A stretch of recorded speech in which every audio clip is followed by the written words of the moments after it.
Ayun mga boss, binaklas na natin. Bali, ang duda natin ay kapasitor. Pero gumamit pa rin tayo ng tester. Tinesting natin itong kapasitor. Hindi na siya nagre-response.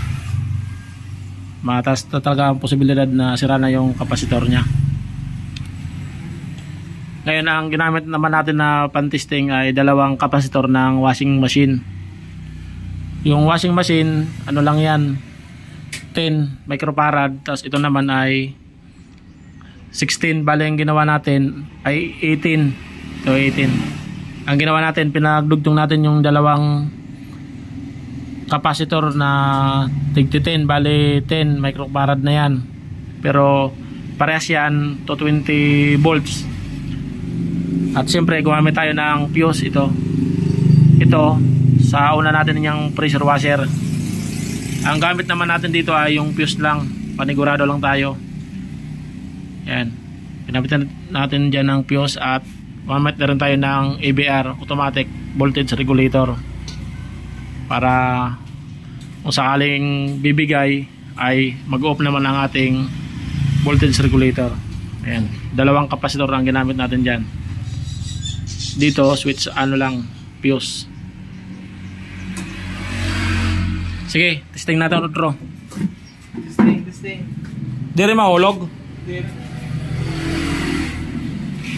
Lagyan na lang muna natin ng electrical tape para sure na hindi magdikit ang supply.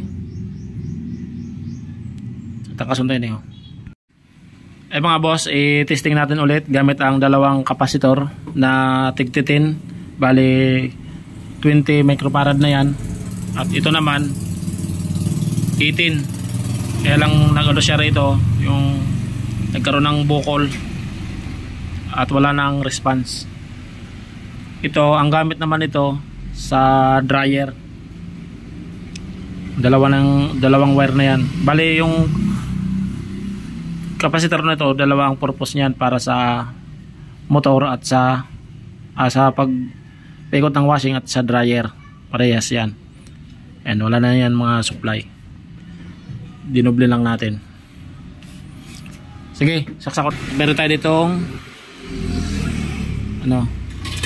EBR, voltage regulator. Naka-off lang muna.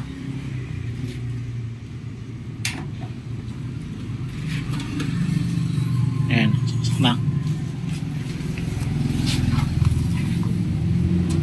Sige, birahe ha. Sige daw. Sige. Sige pa. Pusok agad. Ayan mga boss, umiikot na. Gumagana na ang gamit natin na kapasitor, dalawang tag 10. Ibig sabihin yan mga boss, mahina yung kapasitor na ginamit natin. Luma na rin kasi yan. Kailangan pang bibirahan, alalayan. Bibilit na lang tayo ng bagong kapasitor. Sige, ulitin mo.